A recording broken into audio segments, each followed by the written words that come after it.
La siguiente ponencia es Gloria Mendoza Borda en el canon peruano, dispersión generacional y claves para una relectura andina, a cargo de Gladys Chambilla. Gladys Chambilla es estudiante de literatura de la Universidad Nacional Mayor de San Marcos y va a tocar el tema sobre una de mis escritoras favoritas, a quien tuve el honor de que ella fuese mi profesora mientras dictaba clases de literatura y lengua en la Escuela de Bellas Artes de Arequipa. Un aplauso, por favor, para Gladys Chambilla.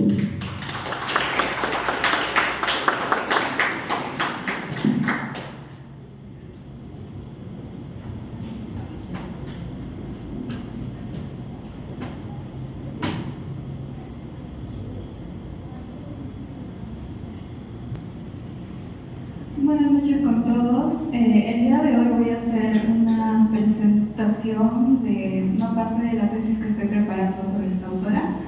Su nombre es Gloria Mendoza Borda y la parte que voy a evocarme principalmente es sobre todo su recepción crítica.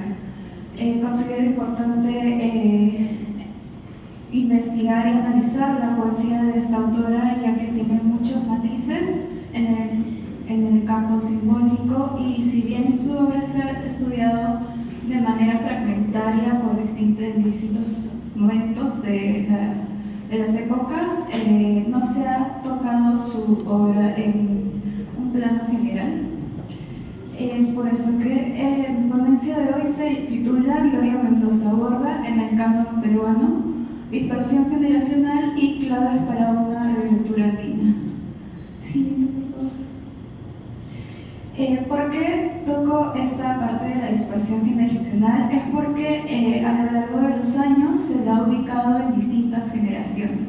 La autora nace en 1948, su primera obra la publica en 1971 y ha publicado obras hasta hace poco, hasta 2024. Es por eso que surgen estas ideas de en qué época se la debería considerar.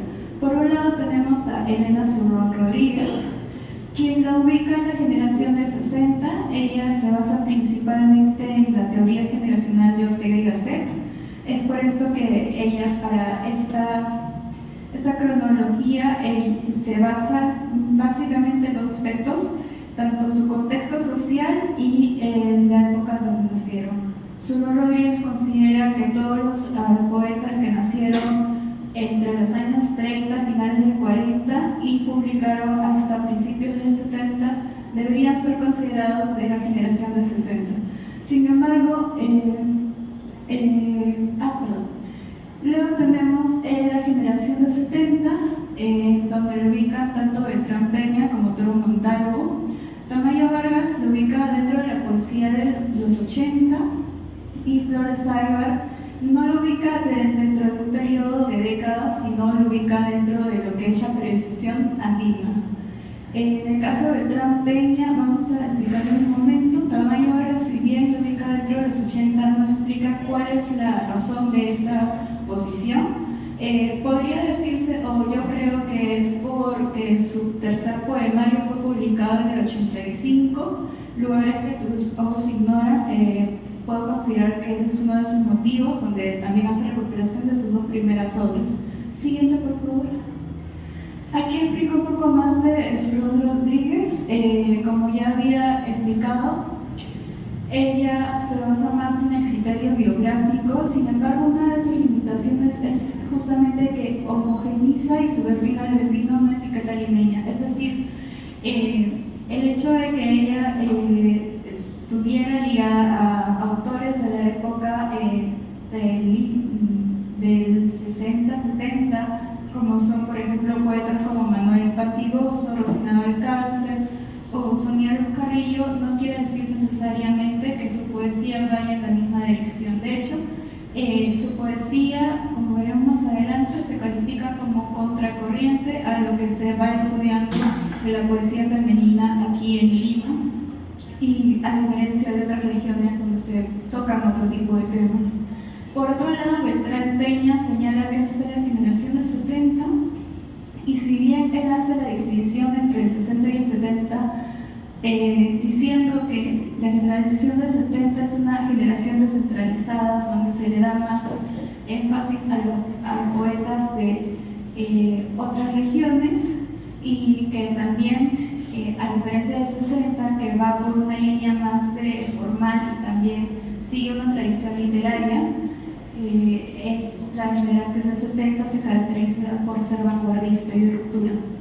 Sin embargo, la limitación que tenemos es que en esta antología donde se ubica o hace Beltrán Peña, es que hace una inclusión tangencial.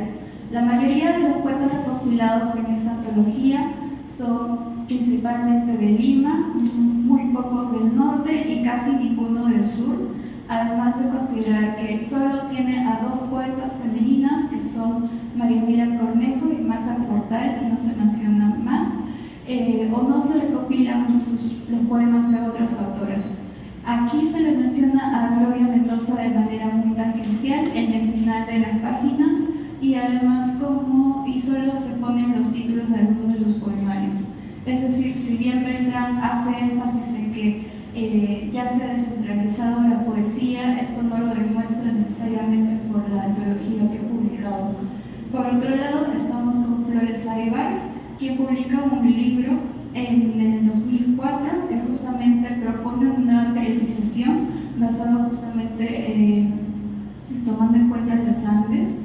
Esta propuesta la consideramos más pertinente, ya que ya no la lee desde un panorama centralista o limeño, sino que ya la aboca desde lo que aborda su poesía y trata, que justamente son temas andinos, y también destaca su madurez poética. Por ejemplo, hace énfasis en la plasticidad de la imagen verbal, es decir, ya se evoca en el análisis tanto del contenido como la forma y el contenido de su poesía. Siguiente, por favor. Los núcleos temáticos en la recepción crítica entre los libros que publicó de 1996 a 2001 se concentran en 5 principales, como es la raíz andina transformada, el compromiso social, la nostalgia compleja, también la precisión formal y el simbolismo. En el caso de la raíz andina transformada, algo que cambia de los críticos de anteriores, como por ejemplo Toro Montalvo, entre otros, es que califican su poesía como telúrica, nativista o que es andina de por sí, pero no se hace una explicación clara y precisa de qué significa que sea telúrica. También se lo ubica como neoindigenista y no se describe exactamente el término de estas palabras.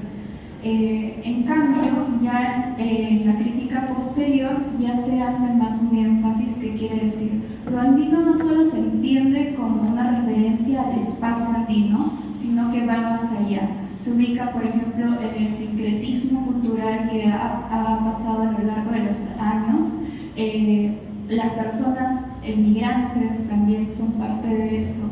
Lo occidental se vincula, se incluye, se confluye con lo andino, y ahí se forman otro tipo de ideas, de visiones de cómo se ve el mundo, ¿no?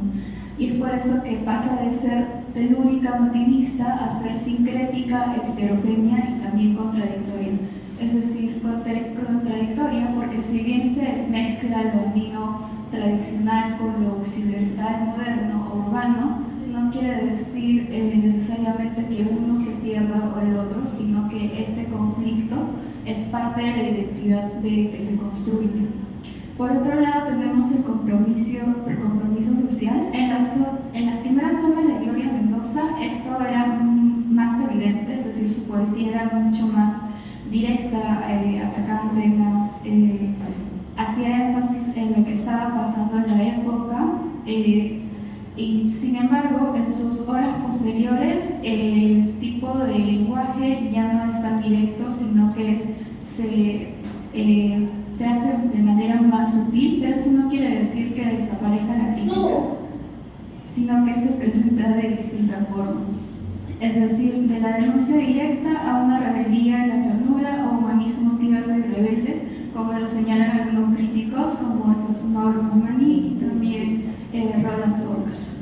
En el caso de la nostalgia compleja, una de las críticas de parte de Jesús él a uno de sus primeros poemarios es que decía que supera la nostalgia en su poesía y se va de manera muchísimo más directa, pero los críticos posteriores a sus obras señalan que no es que sea una nostalgia superada, sino que va más una nostalgia proyectada al futuro, y también se señala la memoria como proyección utópica. Es decir, los poemas de Gloria Mendoza Borda no señalan una tristeza por el pasado, sino que lo usa como una fuerza para poder ver el futuro de manera distinta. Se habla también de una resistencia cultural, es decir, ella no se ve sofocada por los cambios o por lo urbano, lo moderno, sino que siempre se mantiene la memoria de donde ella viene. En este caso, ella es de la ciudad de Puno, así que hay muchas referencias a los espacios, personajes altiplánicos. Siguiente, por favor. En el caso de la precisión formal, la poesía de Gloria Mendoza ya se pasa a hacer señales sobre la métrica, la rítmica y el léxico de cómo se utiliza. Por ejemplo, Flores Saibar señala que hay recursos formales que ayudan a simbolizar el dolor y también la afirmación identitaria, como son los hiatos o los encabalgamientos. Es decir, hay un poema llamado Las embarcaciones de Epifania Suaña, que está en su libro Dulce Naranja, Dulce Luna, donde, por ejemplo, se repite cada momento, o como dice el autor, 8 veces, el nombre de Epifania Suaña. Esto no es gratuito, sino que forma parte de la afirmación identitaria que hace el autor. Por último, el poema, por ejemplo, acaba con, en términos fuertes: carajo, mi nombre es Epifanía Suaña, venida del puerto Puquis. Este énfasis justamente va en este mismo camino, además de que señala de dónde viene como un orgullecimiento de sus raíces, y durante el poema se relata de cómo es Puerto Puquis, de lo que le recuerda su infancia y todo esto, pero como vemos al final, más que llorar por su pasado, es como que lo pone enfrente cuando está en esta situación del presente. En el otro caso, el simbolismo, en la poesía de Gloria Mendoza Borda vamos a encontrar muchos símbolos. Entre ellos está la mujer como guardiana de la memoria, es decir, la mujer se representa como la que da el discurso histórico de quienes representa, es decir, pasa a ser un sujeto individual a pasar a ser un sujeto colectivo. Los personajes, digamos, como Epifanía Suaña, si bien no es un nombre que todo el mundo reconozca, es un nombre que se construye en la poesía de Gloria y se identifica como ya un símbolo de la misma, de lo que representa más allá.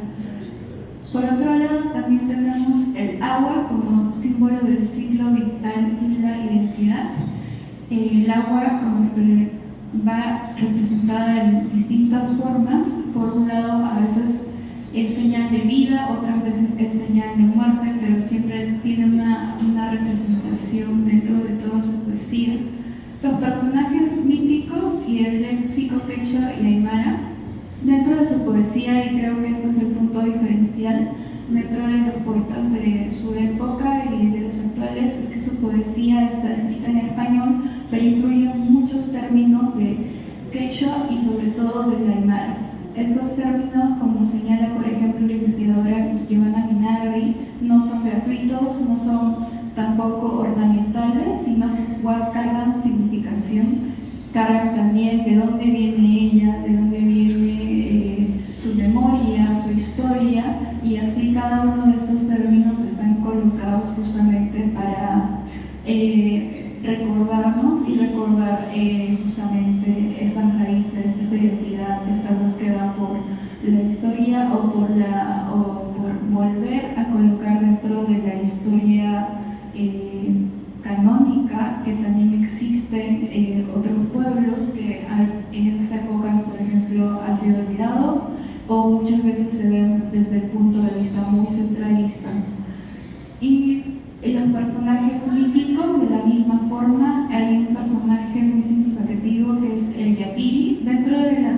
tradición aymara, el yatiri es un sabio de la comunidad.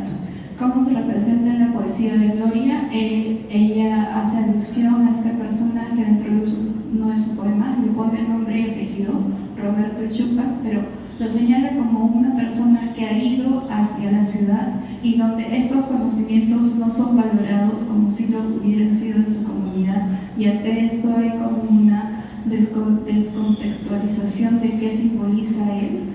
Pasa de ser un sabio a una persona del común, pero esto no se trata de ver solamente, como digo, de una manera negativa, sino que hay una forma de volver a resignificarse, es justamente a partir del sincretismo. Las comunidades aymaras, las comunidades quechuas, somos migrantes. Entonces, al migrar, estos valores, estas tradiciones, estas memorias también van con nosotros. Dentro de su contexto aymara, dentro de la ciudad, si se une con otras personas, este valor se resignifica, y es por eso que no pierde, digamos, la identidad, sino que la va reafirmando. Siguiente, por favor.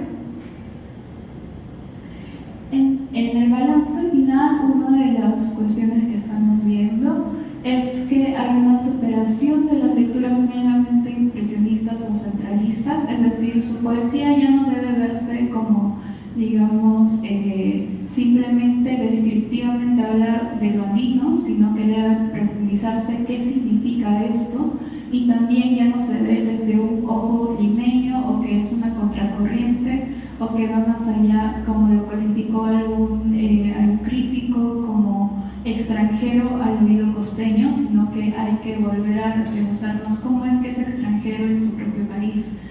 No debería ser así, sino que va más allá de eso.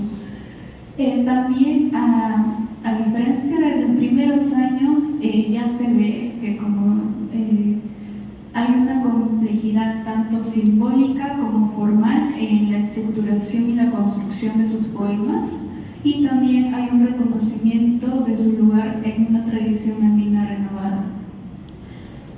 Algunos puntos que deberían seguir estudiándose, considero que deberían estudiarse más a profundidad, es el análisis simbólico, es decir, hace falta un análisis sistemático de los símbolos aymaras que construyen esta interculturalidad crítica y proyectada. Como dijimos, no es que se niegue lo moderno, lo urbano o se vea en contra de esto, sino cómo es que ambos sincronizan, confluyen. Y también hablamos de la heterogeneidad temporal en acción, es decir, falta profundizar, si bien hay ya algunas reseñas, también algunas breves análisis, creo que es importante ver cómo los símbolos del pasado se convierten en vectores hacia un porvenir posible. Siguiente, por favor. Bueno, dentro de las conclusiones a las que hasta el momento he llegado es que la recepción de Gloria Mendoza Borda ha transitado desde una mirada centralista y clasificatoria hacia un reconocimiento de su complejidad como voz andina descentrada. También los conceptos de sincretismo, heterogeneidad y contradicción son fundamentales para abordar su poesía, que no resuelve las tensiones entre lo andino y lo occidental, sino que las asume como un eje estructurador. Y por lo tanto es relevante una investigación que contribuya a una comprensión más profunda y matizada del proyecto poético de Gloria Mendoza Borda, por lo que simboliza su poesía en conjunto. Bueno, más que nada invito mucho a que lean a esta poeta, es una poeta con la que se puede conectar fácilmente.